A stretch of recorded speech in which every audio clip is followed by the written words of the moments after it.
speaker in our program was ChatGPT, and I wrote it all myself. So take it away, Marina. Thank you. All right, sounds good. And here's a mic if you have questions. Yes, please. Everybody can hear me? Yeah. All right. So thanks for coming today. This is going to be my talk. It will not just be about ChatGPT. So very much focused on language models. Yep, closer? Hey, thank you. So about me, I am a senior research scientist at IBM Research. So pretty close to here, a little bit of south on a hill. I've been there for almost the last 10 years, and I think we do extremely interesting things on a lot of topics, and one of them, of course, being language. So to get started, I want to do something that may be fun for some of you, annoying for others. We're going to do something interactive. We are going to take a minute and use the Rotary Restrict 5170 mindset here to make our own language model. Here's how it's going to work. I want to prompt you to write something for me.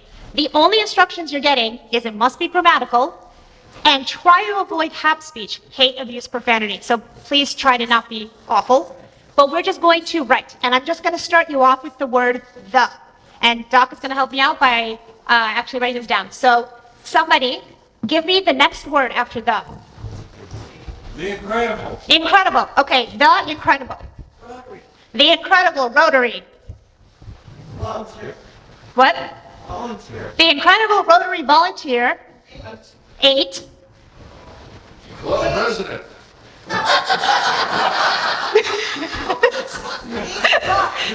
8. Okay, 8. The. 8 the what? 8 the salad. Fantastic. Period. One more. Give me one more sentence. Why did I order chicken? Question mark. Okay, fantastic. I think this is good, and we can go back into full slide mode. You have just acted like a language model, exactly like ChatGPT. Now, what's interesting is I just told you, complete the next word. The game is, look at what you have already, complete the next word. You all did a great job of staying grammatical. I really don't know whether this is true or not, but that was not your prompt. Your prompt is, be grammatical, don't be mean, you have created me a model. Why did I start you off with the, and how is it that we got this model actually to work? If you think about English, the most frequent words in English are listed up here. So the, pretty much being at the top, be, and all sorts of words like that.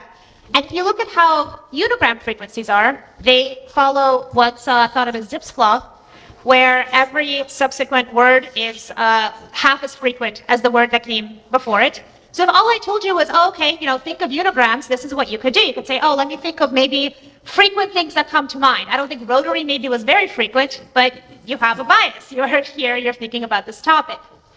Well, if you think about how we have the word frequencies, they continue, rotary is probably somewhere way there in the long tail.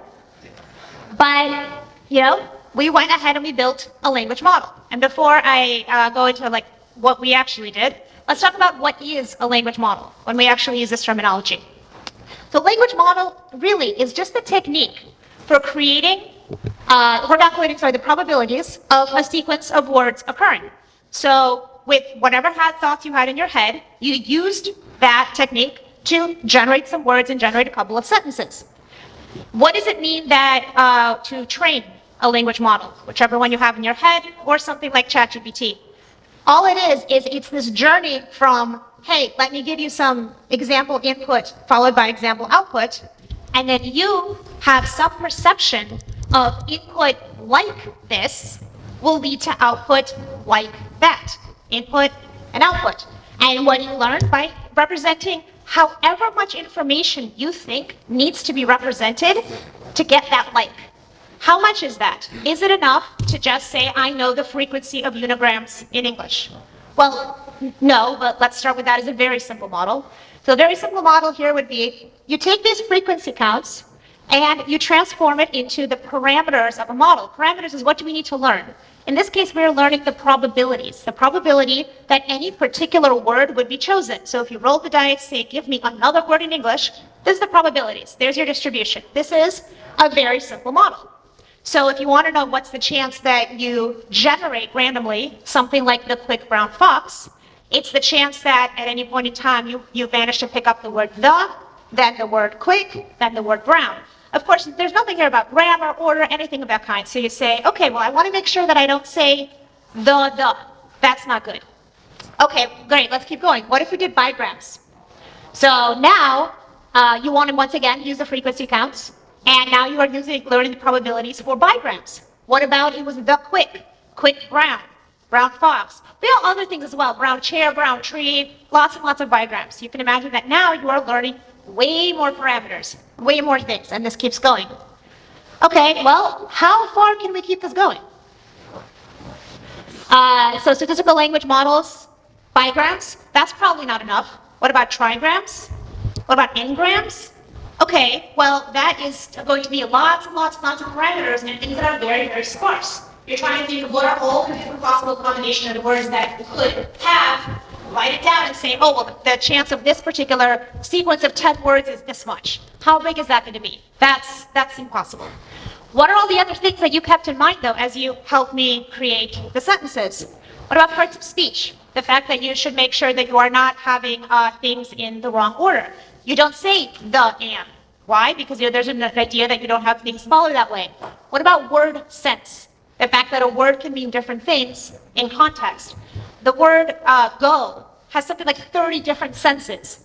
It's not just go to the store, I went to the store. It's, go up in rank and 28 other things that you could probably look up. So there's that you have to now say, okay, do I have to have 30 versions of the word go? What about dealing with co-reference? Realizing that, context from one sentence to another, you're actually referring to the same objects, the same people, the same of that kind of thing. How are we going to model that and make sure that we learn that we're referring to the right thing? What about word order? When you learn in English, you know that you don't say the red big ball. You say the big red ball. Why? Linguists can tell you probably better than I can, but you know which one sort of sounds right. There's a whole bunch of rules about acceptable word order, not acceptable word order. Dealing with context, again, how far back are you supposed to go? How do you say that we're going to get more and more and more features in our model to keep track of this? And what about all the different tasks that you want to be able to do? We don't just want to be generating words.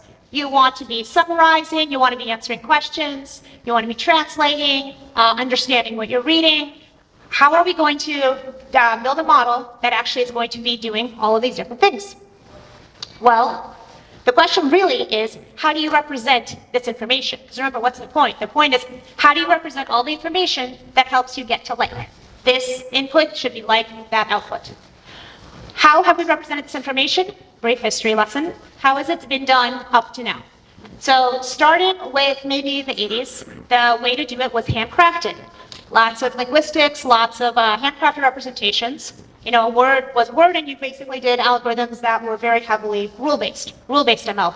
Okay, we moved on to the next, few decades, and you have handcrafted feature representations. So for every word, you would say, okay, this word has this part of speech and this other aspect of it. It's connected to this word, connected to that word. We're going to do syntactic parsing. We're going to do semantic parsing. All of this stuff we're going to do. These features mean something to us as human beings. Go ahead and do decision trees, SVM, all sorts of, well, and you can't see me. It's okay, you can see the slides. Then very recently, we've moved on to say, well, why do these features need to actually be something that is handcrafted and something that is understandable by humans? It's okay. We can have these features be just something in some embedding space that the machine understands. So I don't know what it's, sort of learning, but it is learning something. But still, I am training this model to say that, for summarization, this input should give you this kind of summary. Here is a lot of examples, hundreds of thousands of examples. Now you have a really, really good summarization model. Now, the thing that's happened now is a shift in thinking in AI. Now we're going to be doing foundation models. Why are they called this? Because the idea is you build one big model that represents this like knowledge in a different way. You are no longer aiming to, from the beginning, learn summarization, learn translation, learn question answering. You are trying to first understand kind of language and language features generally, and then sort of tweak yourself into, okay, now I know how to do a task. What does this look like? You'll see in the dark. Better. No, leave it No. on. Okay. You tell me. I have some slides that are dark, because that's going to help. So yes, how do these work? And when I say foundation models, think in your mind, ChatGPT, large language model, these are a class of what's being called as foundation models. So pre-foundation models, no matter what you did, whether it was handcrafted decision trees, SVM, deep learning, you had a model that was created for a particular task from the very beginning. You say, I'm training a summarization model, I'm training a translation model. What's going on now instead is you are training a, a little bit slower. You are training a foundation model, go back, one foundation model that ends up kind of learning the representation of English, and then you say, well, now that you know English, it's going to take me way less effort to teach you how to summarize something and how to answer a question, how to do translations. What does it mean to build that thing there? Well, in classical AI models, you do a lot of labeling. You say, this was the input, this is the output, this is the input, this is the output. It's a really, really large amount of work that you have to do for every single model. What happens now is you use something called self-supervision. What it means is you have the model play kind of the game that we were playing, but the correct answers already know. So it reads a huge amount of data, the internet. It's unlabeled, but it can supervise itself because it pretends that it can't see a word that, like, let's say, completes a sentence or in the middle of a sentence, guesses what it should be, and checks itself. So it's raining cats and dogs. Pretend we don't see dogs. Dogs went away. Okay, let's go ahead and guess. Let's guess that maybe it's going to be some other thing that fills it in. It will be, I don't know, puppies, it's raining ice cream, it's raining something else, felines, I don't know, these are not right, dogs. That's what the text originally said. I am going to change my parameters. I've learned something about my parameters because I've now been able to check myself. And we are going to keep doing this. We're going to keep doing this over and over and over. So as these sentences get processed, we're talking about millions and millions and millions, billions of sentences. Think about just how much people have written on the internet. Wikipedia, Reddit, just so many things that people have just produced. Basically, grammatical sentences. And so now you have this foundation model, and you can fine tune it. You give it a little bit of data, just one of these squares, unlike what I was showing before, a huge amount of that kind of information. And you say, great, now you know how to do translation. Now you know how to do summarization. And so the result is you have this one foundation model that has learned English. And what's really interesting is these models are completely statistical, but all of these things that I was talking about, so word order, parts of speech, dealing with context, all these other things, they all get somehow encoded in there without us having to tell the model anything specifically about linguistics. As far as the model is concerned, all it's dealing with is tokens and a notion of order. Tokens being words, anything else that you really have, dashes, periods, punctuation, that's all just tokens, and this notion that there is an order in which things go.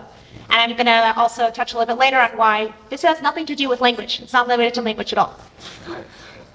So the big things really to take away from here is we have this very beginning part, the self-supervision, and after that you have tasks. Generalize the model to actually be able to do different tasks. So at this point in time, when we're talking about this self-supervision, we haven't reached ChatGPT yet. We haven't reached GPT-3, which is just a model that now you give it some words and it will say, great, I'm going to continue and I'm going to talk to you. But now, how do we actually get that experience that we get through ChatGPT where we ask it to do something and it seems like it's actually listening to our instructions? This is one of those fine-tuning tasks. You start with a foundation model and you add this notion of, I'm going to teach you to follow instructions. So again, if I was going to teach you to summarize, I would give some documents and say, here's an example of a summary. Some documents, here's an example of a summary. The model somehow learns what summarizing means. You don't know what it is because it's all buried in millions of parameters, but it learns it. Now it's going to learn, what does instruction following mean? So explain the moon landing to a 6-year-old in a few sentences. If you are just doing a foundation model that's saying, what do you think is the sentence that would follow this generally, it would get something like, oh, well, you could also explain the theory of gravity to a 6-year-old. So it's not interpreting you as an instruction. It's just saying what would be the next word. Versus when you take the foundation model, you give it a bunch of examples. Human beings did this. Humans did this. With OpenAI, with other companies that are doing this, human beings gave a lot of examples and said, that's an instruction. Here's what I expect you then to be able to do.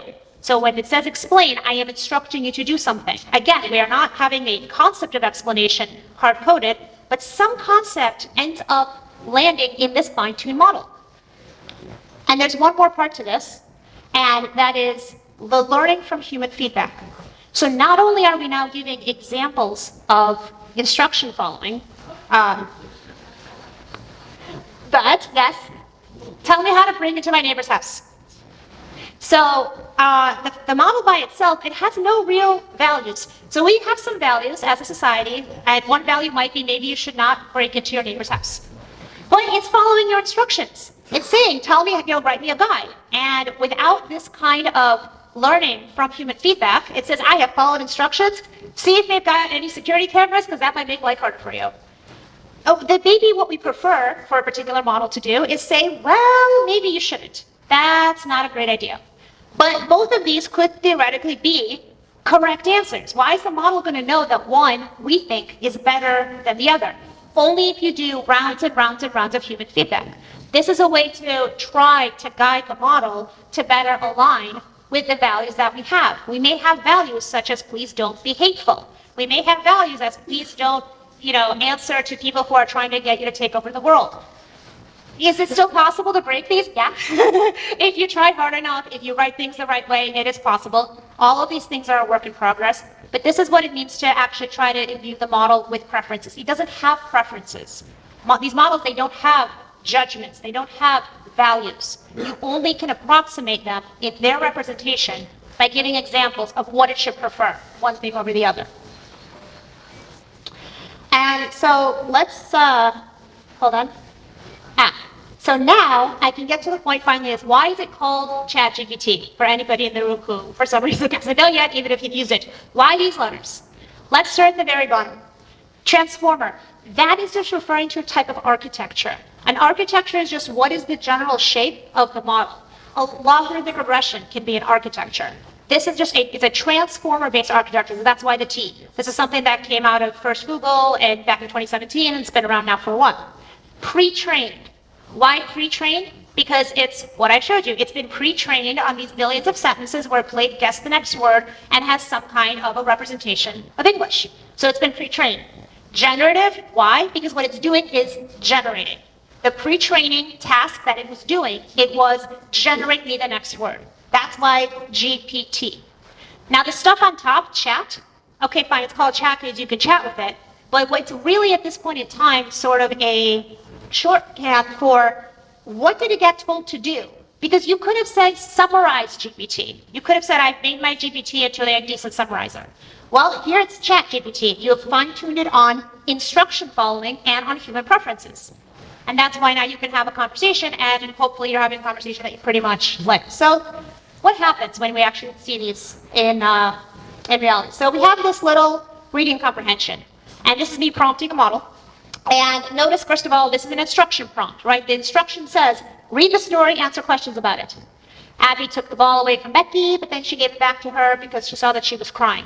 This is kind of on the level of what like a reading comprehension question to my 7-year-old would be. Is, okay, well, who was crying? Can you figure out what actually happened in the sentences? Becky was crying. Who saw that Becky was crying? Abby.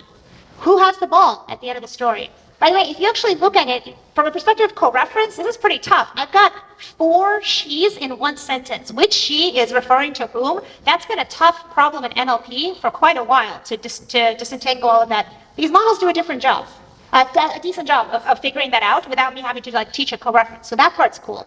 So who's got the ball at the beginning of the story, the end of the story, we've got all that. And then I'm tricking it.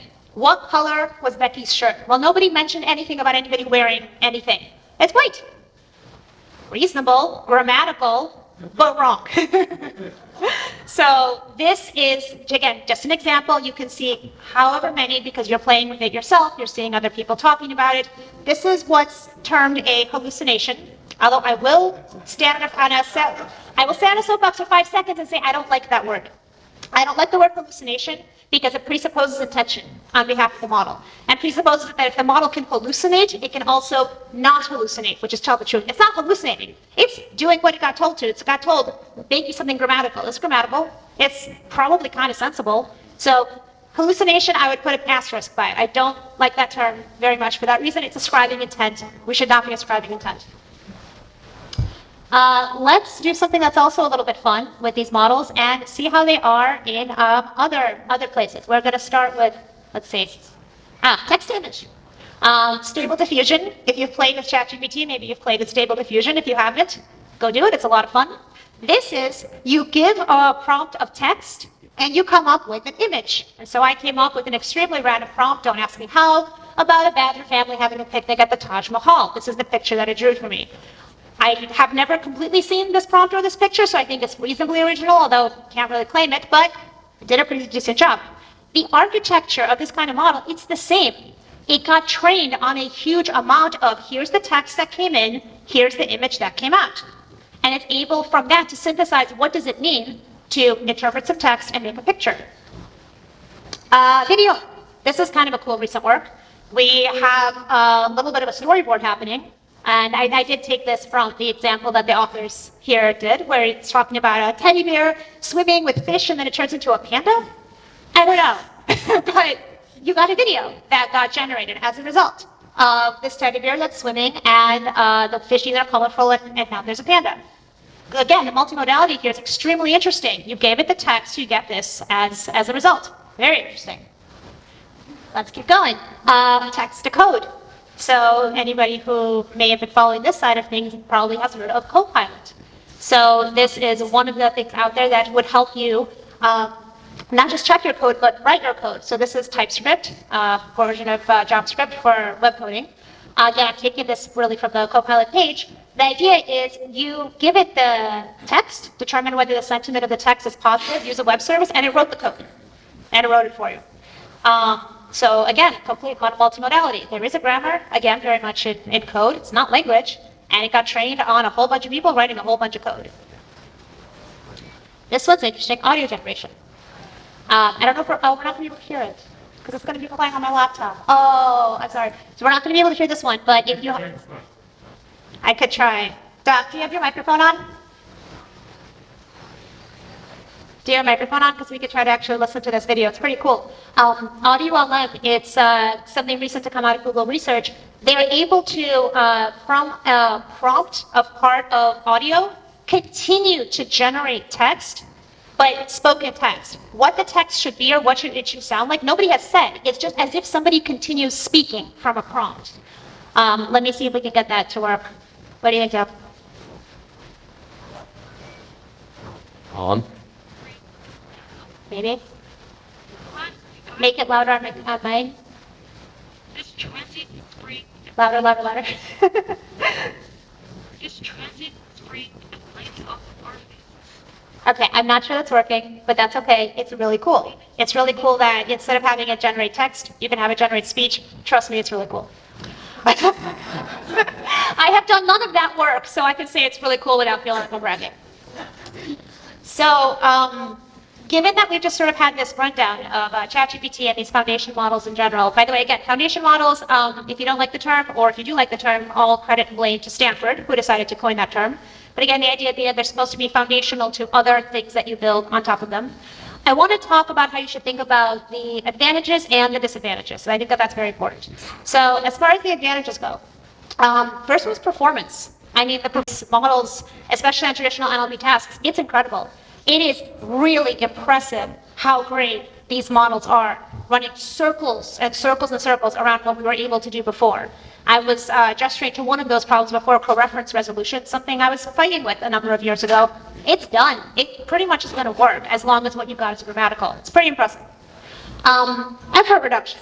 That's another one. So again, remembering my little informative video, the fact that now in order to get a model to do a new task, you need so much less labeled data because you're already going from something that understands English or other languages and you're trying to teach it to do something. You need so much less labeled data. This is good because that's always at a huge premium. Emergent abilities. So this is interesting. These models end up learning how to do tasks that we never trained them on. So you take a model like this that you train to do a lot of different natural language processing tasks, to do summarization, question answering, all sorts, and then you realize that actually somehow it learned how to do word unscrambling and you never taught it. But it learned to do that. And the larger these models get, the more we find that they somehow are learning some other amount of things that we're asking them to do, and we don't know why because we never trained them. So that part's really interesting. Same thing goes for the adaptability. Real quick on their feet. So again, you know if you've talked with ChatGPT that it'll try to follow you wherever you're trying to go. So nothing about like what the language should be, what the templates should be. It's very impressive how flexible these models are able to be. You know, I gave it a weird prompt on badgers. It's following me on the journey of a weird prompt with badgers. No problem. Again, the multimodality. The fact that this architecture has really, it's drawn closer a number of different disciplines. So the fact that we now actually have a lot sort of more in common as far as the techniques we're using for working with video and images and audio and text and all together, that part's also extremely cool. I mean, this really is, at least for those of us that work in the field, it's an inflection point in AI, working with these models, seeing what their representation means and how they go. And then, of course, I want to talk about the disadvantages. Compute cost is a real severe one. So these models, to train them, you need a really, really, really significant amount of compute power. So first of all, it is not possible for most people to train these from scratch as far as the way the size goes. There's even a significant amount of compute power to run them. So even if you're now, like, let's say running a search and you go and you're doing, you're a Bing and you're using the Bing chat instead of a Bing search, it's like 7 to 10 times more expensive just to run a search because it's doing all of these things. It's just running inference, just running the model itself. And as far as training, it's crazy how expensive it is to train these. Trustworthiness. I probably don't have to tell any of you that you can get all sorts of interesting output and it can be very, very believable. And so you really have the chance here to have misinformation at scale. So deep fakes in text and images and videos, in music, in audio, you name it. You know, it's very, very believable, and it's very hard to really make sure, you can't really quite make sure, not with this architecture, that it's going to be trustable. Bias. Yes, we trained on 300 billion sentences. What is in all of those 300 billion sentences? If you train on some interesting parts of the internet, you may come away with some interesting biases. This can be something that's simple. You ask the model to say, continue a story about a doctor, and it assigns a male gender, just sort of by default to it. It can be something like that. It can be something that is much harder to catch and to tell until much, much, much later on. There's a lot of interesting work going on how to, first of all, even figure out what these biases are, and of course, secondly, to mitigate them. Security, privacy. So if you are using sort of a single foundational model and a lot of stuff on top of it, it means you've got a kind of a single point of failure. So whatever's gone wrong in that foundation model, whether it's biases, problems with training data, problems with trust, it's going to go ahead and go down to all of the other places that you're using it. And who knows what's going on with the intellectual property and the private data that is in there. It's very hard to find it, very hard to remove it, very hard to deal with it. Legal and regulatory. So the legal world definitely has not caught up with what's going on technically. And again, the idea of using these models, yeah, their performance is fantastic, but what if you've got regulations that you have to follow? You've got to be able to prove that the reason that you're making some kind of judgment, prediction, decision is because of this reason, this reason, this reason. It's very hard to trace this back, to actually say, well, this model came out with this because of this reason. What is going on in those billions of parameters? That's really, really unclear, and it's a real challenge to being able to use these in a regulatory setting. There's a good amount of ethics that I think actually are involved in this as well. So one question to some extent is, should we always be doing something just because we can? Does that mean that we should? Sometimes, should these models be built? Should these models be used? In order to create something like ChatGPT, you needed a lot of people to give you a lot of feedback. What about making sure that human labor violations didn't happen, which they maybe kind of did, in creating a lot of this data? What does it mean that, if you're playing with ChatGPT, they're collecting what you did. You're also being a free labeler for them. So just like when you search on Google, you're a free worker for them. You're a free worker for OpenAI every time you play with ChatGPT. I'm not telling you not to do it. I'm just saying you're free work for them. Whenever you're doing something, whenever you're correcting what you're doing. There's a lot of interesting ethics that are bound up in this. And I will plug my own company for a little bit, just because to say that we're working on a lot of mitigation strategies at IBM Research. So we really take these aspects of trust and reliability very, very seriously. We're an enterprise-facing company. It's really important to us that when we have companies that use our tech, they make decisions. They make, some very potentially important, legally, financially, anything else, decisions based on what comes out. So there are a lot of interesting technical mitigations, not just to improve the models, but also to sort of guide people in how to be better at understanding the process. Trust but verify. What is the healthy amount of skepticism? How much explainability can we inject into the system as a whole? So it's a good amount of things that we are sort of trying to work on.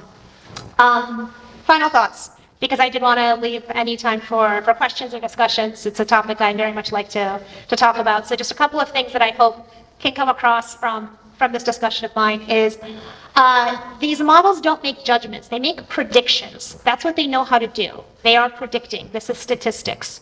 Just in the same way that they don't mean what they say because they can't. They cannot lie. They cannot tell the truth. They cannot do these things. This is not how they're built. This is not how they're structured. It is not possible. They generate output. That output may be images, it may be video, it may be audio, it may be text.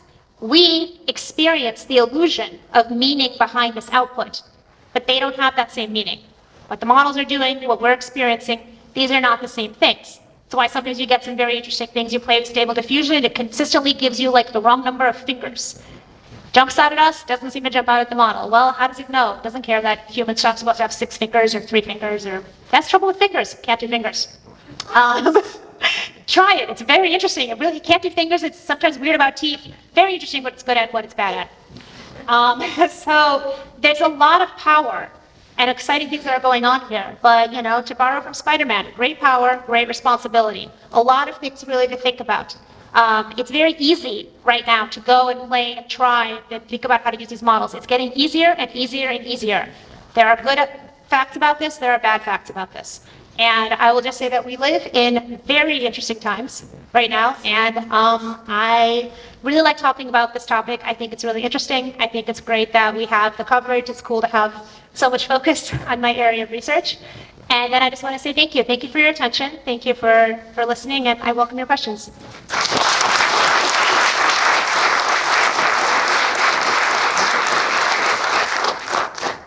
Yeah, please. Yeah, meeting last week, one of the provosts had said they said that the upcoming.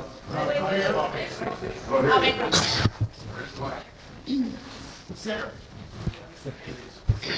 Yeah, recent meeting, the provost said that the upcoming new career is prompt engineers, and that's going to be the new high-paying job. But I had a question going back to your presentation, example of the white shirt.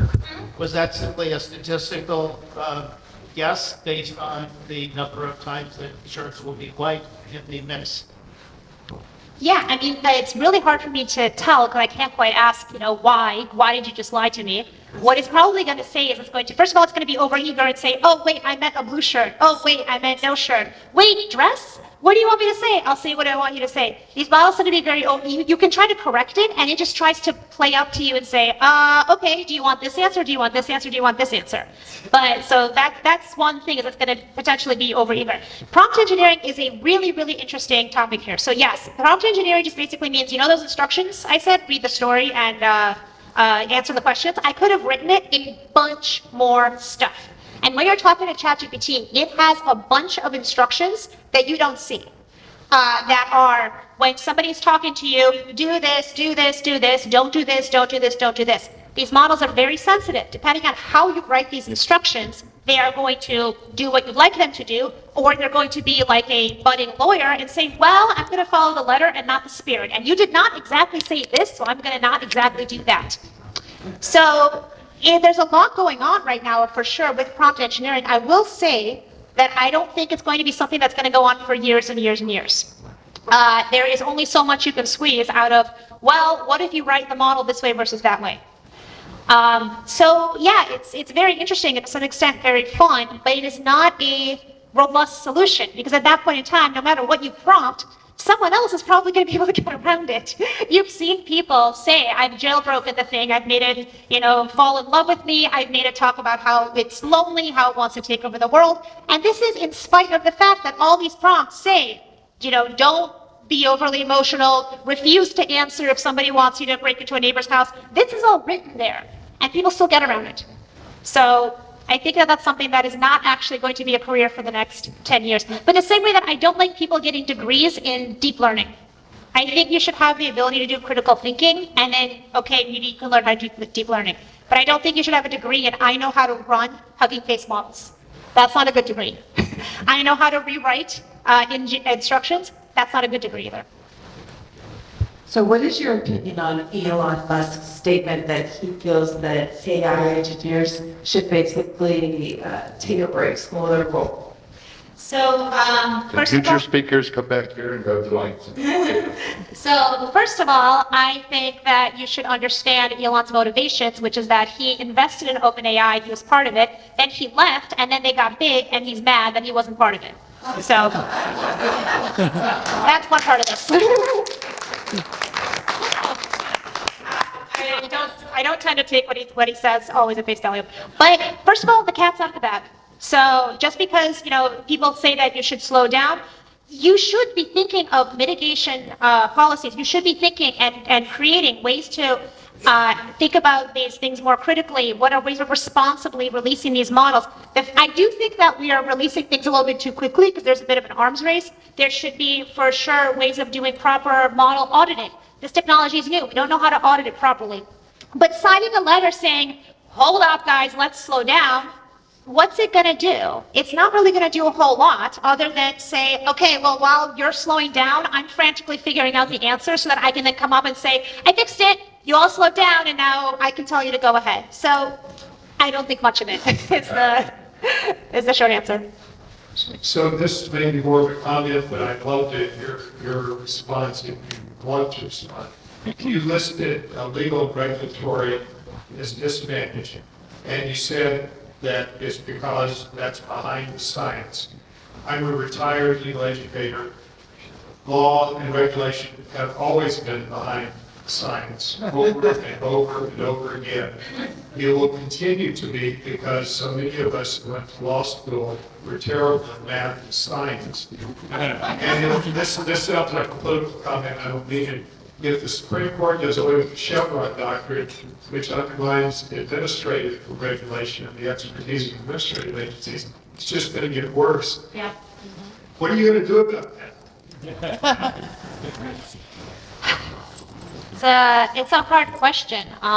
This question of how much do we bear responsibility for what we put out in the world? I'm not remotely pretending like I'm part of the Manhattan Project, but I think we should, as scientists, ideally, if legal's not catching up to it, we should be trying to do the very best that we can for everybody out there. There will be people that will prioritize results and output over sort of the responsible release of this technology. The best thing that I can think to do is all of us that think that this is valuable, try to talk to people, try to educate people, try to put out blogs and videos and everything that we can to arm people to have the proper response, the proper critical thinking, the proper approach to this technology. Because again, this tech is not going anywhere. Of course, we can't wait for legal to catch up. We have to ourselves be responsible. I would argue that this is something for scientists in general, not just computer scientists. If you're a doctor, if you are in any kind of field that releases anything that affects other human beings, try to do your best to do it responsibly, but you can't wait and say, well, the regulation's not there, so I don't care. Yeah.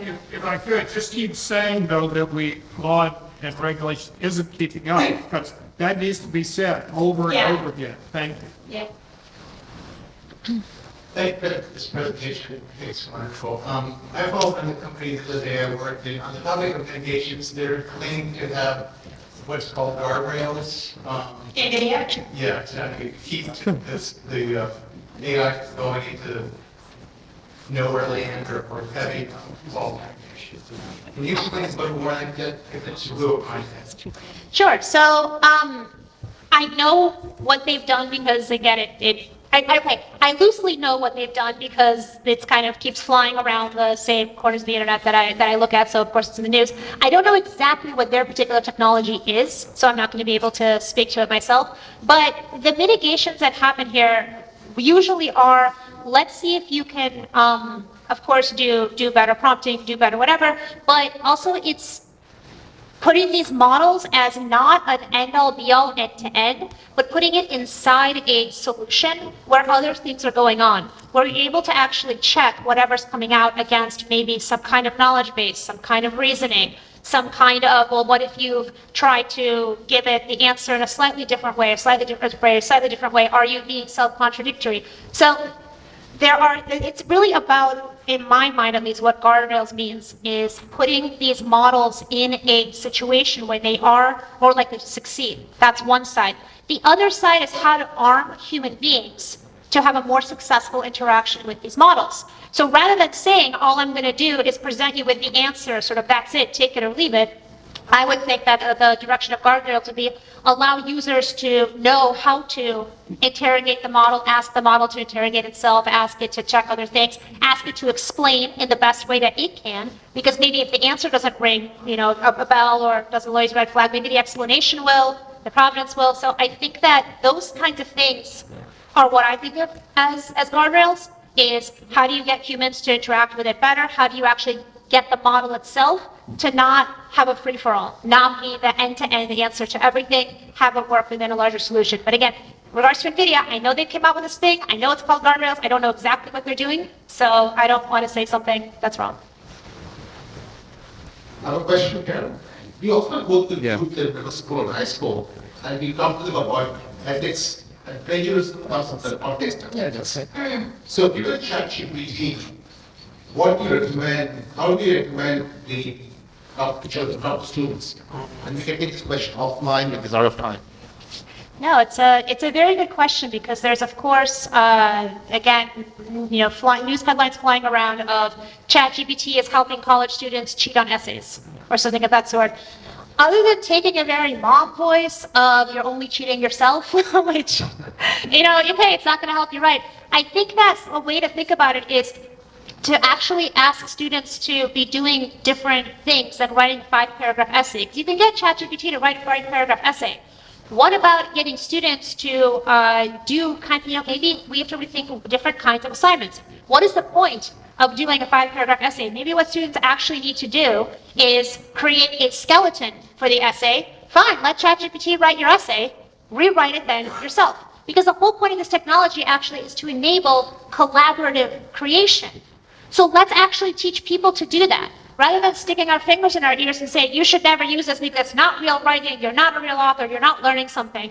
Going back and forth with AI assistants can be something that you really, really can learn. Check where it was wrong. Check where it didn't actually write things exactly the right way. You gave it the outline.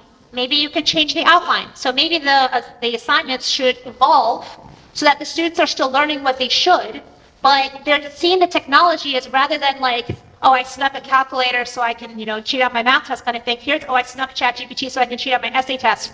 It's not serving either side. So I think that would be my perspective, is rethink how to really teach the use of technology, because this AI assistance, this collaboration, again, it's not going away. Figure out how to harness it, figure out how to harness it to teach the things that you want to teach in class anyway.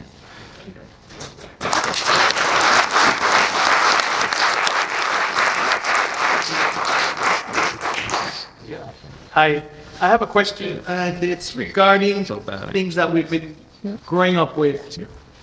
And I speak of watching Terminator, right? And Skynet.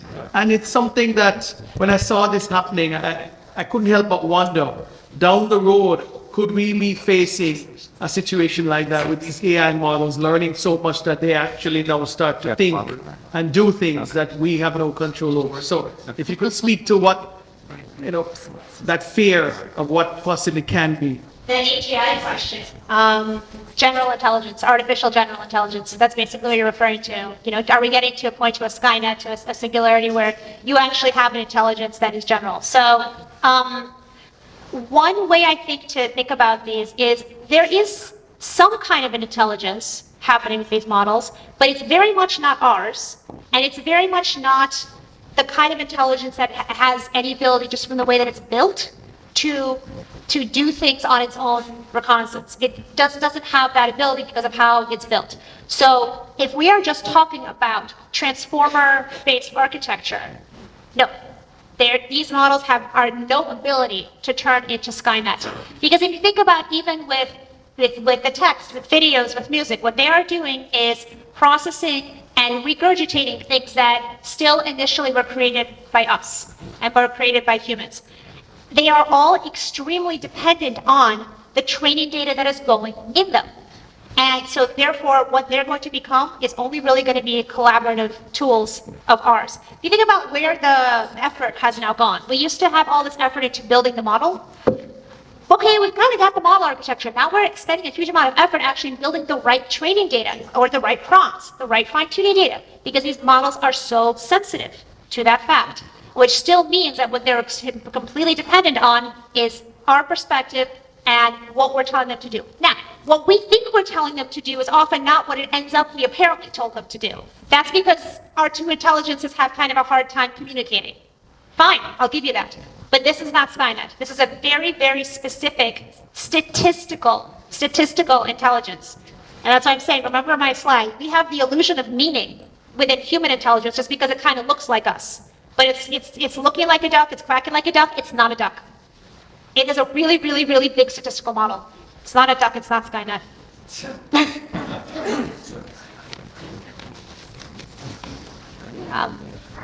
Please give her a round of applause. Thank you. Hi, Marina. I'm Savita. I'm the other half of the guy in the Hawaiian shirt, behind the guy in the Hawaiian shirt. So Doc Vaidyanathan is my husband, who also works at IBM with you. And I said, I need someone who will talk about ChatGPT in a way Rotarians who are not all engineers can understand. And I just heard a couple of comments. You made that happen. Thank you. So thank you so much.